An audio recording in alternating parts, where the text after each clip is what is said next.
आपण मैंने जानते कि नहीं एसएससी तरफ CHSL लेवल माने +2 लेवल जॉब आसी सारी। यह 8/4/2024 रु स्टार्ट है। Last date 7/5/2024। Last payment 8/5/2024। Correction date 10/5/24 रु 11/5/24। एथिरे सीबीटी टेस्ट जहाँकि कंप्यूटर बेसिक टेस्ट रही एवं सीबीटी एग्जाम दुईटी टायर रही। टायर 1 रो जून जुलाई रे एग्जाम शेड्यूल रही एवं टायर 2 रे किछि दिन भितर शेड्यूल आसीजिवो। एथिरे दुईटी पोस्ट रही। प्रथम लोअर डिवीजन क्लर्क एवं जूनियर सेक्रेटेरिएट असिस्टेंट किंबा JSA रही। द्वितीय डीओ रही किंबा डाटा एंट्री ऑपरेटर रही। एथिरे दुईटी डिवीजन रही। प्रथम डिवीजन रे डीओ दुईटी लेवल रही, लेवल 4 एवं लेवल 5। लेवल 4 माने पोस्टल असिस्टेंट एवं लेवल 5 माने सॉर्टिंग असिस्टेंट।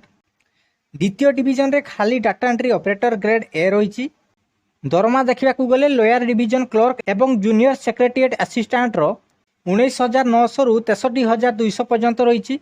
डीओ लेवल 4 25,500 रु 81,100 रही एवं लेवल 5 पाई 29,200 रु 92,300 पर्यंत रही एवं डीओ ग्रेड ए रे 25,500 रु 81,100 रही।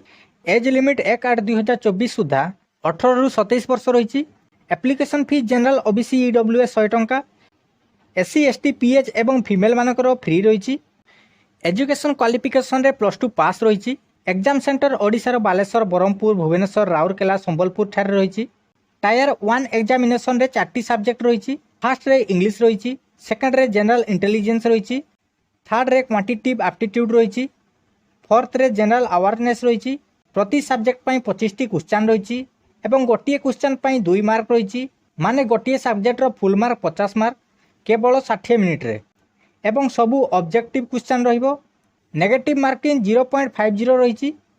माने दुईटा क्वेश्चन भूल कले पाइथिबा मार्क रु गोटे मार्क कटा जिवो। टायर 2 रे मध्य 3टी सेक्शन रही।